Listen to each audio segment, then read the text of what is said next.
Hello friends, હું કલા રમુલિયા સુરતથી કુકિંગ સ્ટુડિયો બાય કલામાં તમારું સ્વાગત કરું છું। શિયાળાની શરૂઆત થઈ ગઈ છે અને આમળા પણ ખૂબ જ સરસ આવી રહ્યા છે।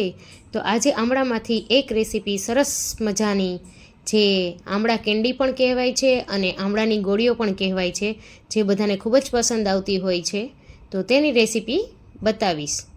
તો એ પહેલાં હજી સુધી જો મારી ચેનલને સબસ્ક્રાઈબ ના કરી હોય તો સબસ્ક્રાઈબ કરી લેજો અને બેલ આઇકન પર બટન દબાવી દેજો, જેથી મારા નવા વિડીયોની નોટિફિકેશન તમને મળતી રહે। તો ચાલો જોઈ લઈએ રેસીપી। શિયાળાની શરૂઆત થઈ ગઈ છે અને માર્કેટમાં સરસ આ રીતે આમળા મળે છે। તો મેં અહીંયા આમળા 300 ગ્રામ જેટલા લઈ લીધા છે અને અહીંયા એક સ્ટીમરમાં પાણી ગરમ કરવા માટે મૂકી દીધું છે। તો તેમાં આ આમળાને આપણે સ્ટીમ કરવા માટે મૂકી દઈશું। આમળા આખા જ મૂકવાના છે આ રીતે।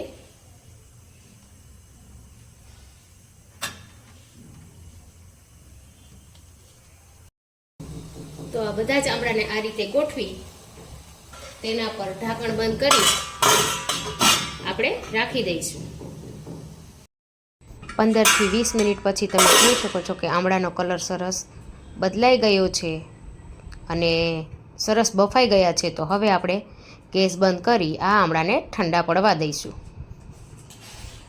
હવે અહીંયા આપણા આમળા બિલકુલ ઠંડા થઈ ગયા છે, તો આપણે તેમાંથી બીજ આ રીતે સુધારી અને કાઢી લઈશું। આ રીતે આપણે બધા જ બીજ કાઢી લેવાના છે। તમે થોડું જ ચાકુ અડાડશો એટલે કે તરત જ બીજ આપણું નીકળી જશે, કેમ કે આપણા આમળા એકદમ સરસ બફાઈ ગયા છે।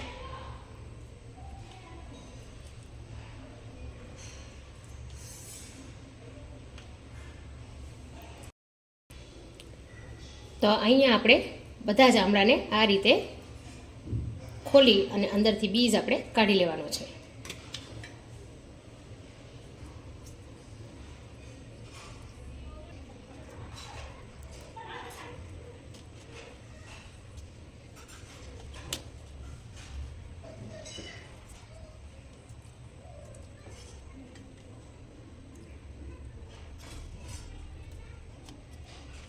એકદમ ખાલી થોડું પ્રેસ કરીએ તો પણ આપણા આમળાનો અંદરનો ભાગ નીકળી જાય છે। આપણા આમળા સરસ બફાઈ ગયા છે। આ રીતે હાથેથી પ્રેસ કરશો તો પણ નીકળી જશે। તો આ રીતે મેં અહીંયા બધા જ આમળાને આવી રીતે બીજ કાઢી લીધા છે। હવે એક મિક્સર જાર લઈ લઈશું, તેમાં આ આપણે આમળા ઉમેરી દઈશું। 2 પાર્ટમાં આપણે તેને ક્રશ કરી લઈશું।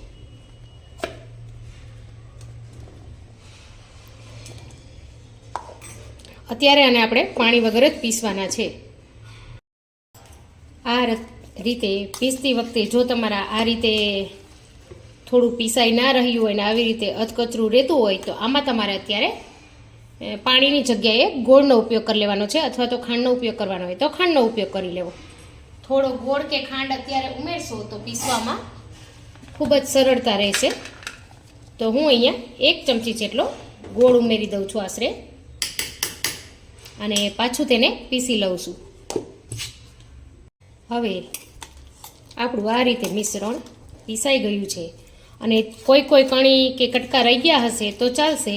આપણે જ્યારે તેને ગેસ પર રાખીશું ત્યારે તે મેલ્ટ થઈ જશે સરસ। તો હવે આપણે જે પેનમાં બનાવવાના છીએ એ જ પેનમાં આપણે તેને કાઢી લઈશું।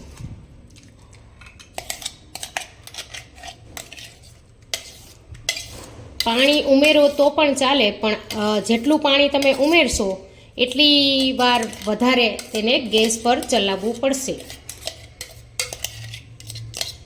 એટલે પાણીની જરૂરત ના પડે ત્યાં સુધી પાણી ઉમેરવું નહીં। હવે આ બીજો પાર્ટ જે બાકી છે એ પણ હું ઉમેરી અને તેને સારી રીતે પીસી લઉં છું।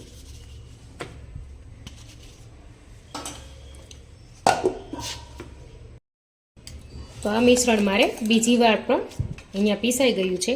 તમે જોઈ શકો છો કે આ મિશ્રણ થોડુંક ઓછું હતું એટલે ફટાફટ પીસાઈ ગયું। તો તમે 2 નહીં ને 3 વાર તમે આ રીતે થોડું થોડું લઈને પીસી શકો।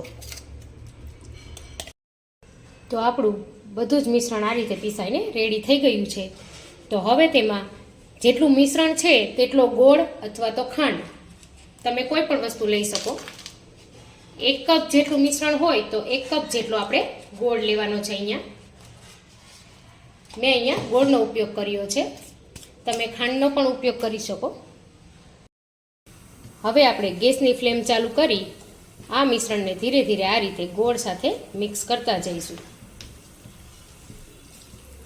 તમે જોશો કે 1 જ મિનિટમાં આંબળામાંથી સરસ પાણી છૂટવા લાગશે હમણાં. તો આપણે તેને અહીંયા સતત ચલાવવાનું છે.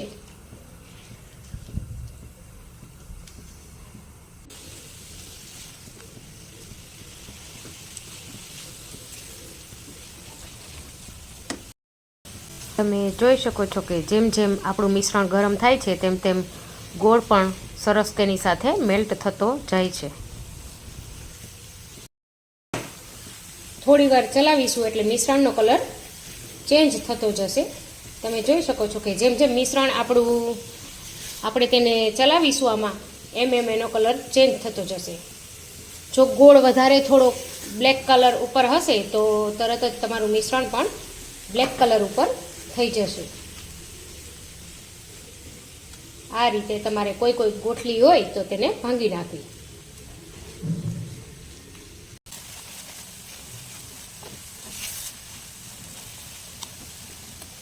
તમે જોઈ શકો છો કે મિશ્રણનો કલર જેમ જેમ આપણે ચલાવીએ છીએ તેમ તેમ થોડો થોડો ચેન્જ થતો જાય છે.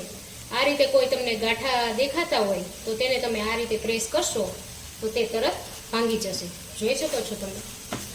સતત આ રીતે આપણે 15 મિનિટ સુધી ચલાવવું પડશે.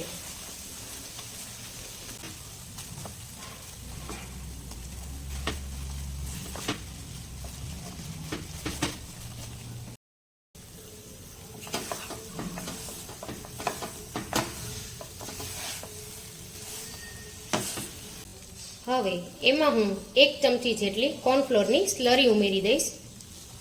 જેનાથી જે પાણીનો ભાગ થોડો રહી જતો હશે તો પણ તે નહીં રહે અને ગાઢ સરસ થઈ જશે.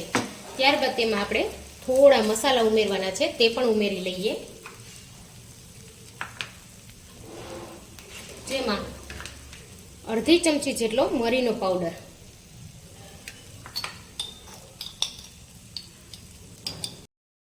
1 ચમચી સિંધવ મીઠું અને સાદું મીઠું પણ 1 ચમચી ઉમેરીશું, જેથી તેમાં તુરાસનો ભાગ ના લાગે અને ટેસ્ટ ખૂબ જ સરસ આવે. બેલેન્સ કરવા માટે 1 મોટી ચમચી જેટલું આપણે લીંબુનો રસ ઉમેરી દઈશું અને આ બધું મિક્સ કરી હવે આપણે ગેસની ફ્લેમ બંધ કરી દઈશું. કેમ કે તમે જોઈ શકો છો કે ચારે બાજુ થોડું થોડું ચીપકવા લાગ્યું છે અને આ રીતે મિશ્રણે પેનને છોડી દીધું છે. તો હવે તેને આપણે ગેસ બંધ કરી અને હવે આ મિશ્રણને હું એક ડીશમાં આ રીતે કાઢી લઉં છું.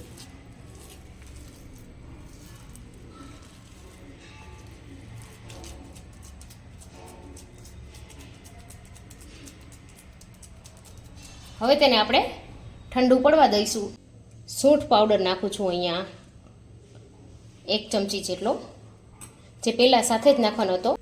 અને મીઠું તમે તમારા ટેસ્ટ મુજબ તમે ચાખી લેજો અને થોડી જરૂર પડે તો પાછું ઉમેરી શકો છો. મેં આ મિશ્રણને 3 થી 4 કલાક સુધી રાખ્યું હતું. હવે તમે જોઈ શકો છો કે આ રીતે થોડું સુકાઈ ગયું છે. તો હવે આપણે તેમાંથી થોડો થોડો પાર્ટ લઈ અને ગોળીઓ નાની નાની વાળી લઈશું. આ રીતે નાની ગોળી વાળી તમે જોઈ શકો છો કે મારા હાથમાં પણ ચોંટતું નથી અને સરસ ગોળી વળી ગઈ છે. આ રીતે ગોળી વાળી અહીંયા મેં ખાંડનો પાવડર લીધો છે, તેમાં આપણે આ ગોળીને રબ કરી લઈશું. આ રીતે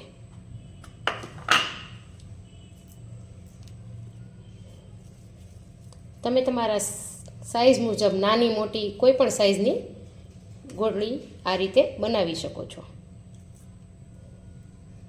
અને તમારે ગોળીઓ ના બનાવવી હોય ને પીસ પાડવા હોય તો પણ તમે એને પાડી શકો છો.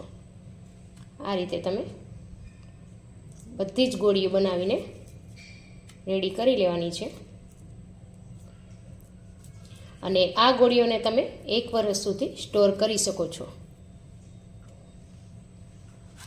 તમે જોઈ શકો છો કે આ ગોળીઓ આપણી કેટલી સરસ દેખાઈ રહી છે. આ જ રીતે આપણે બધી ગોળીઓ વાળી લઈશું.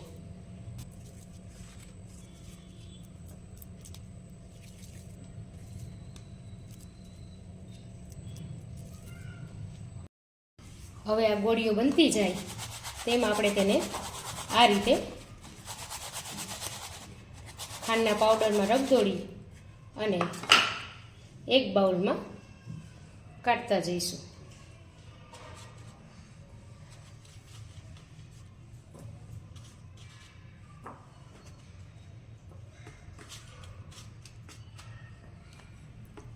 તમે જોઈ શકો છો કે કેટલી સરસ દેખાઈ રહી છે.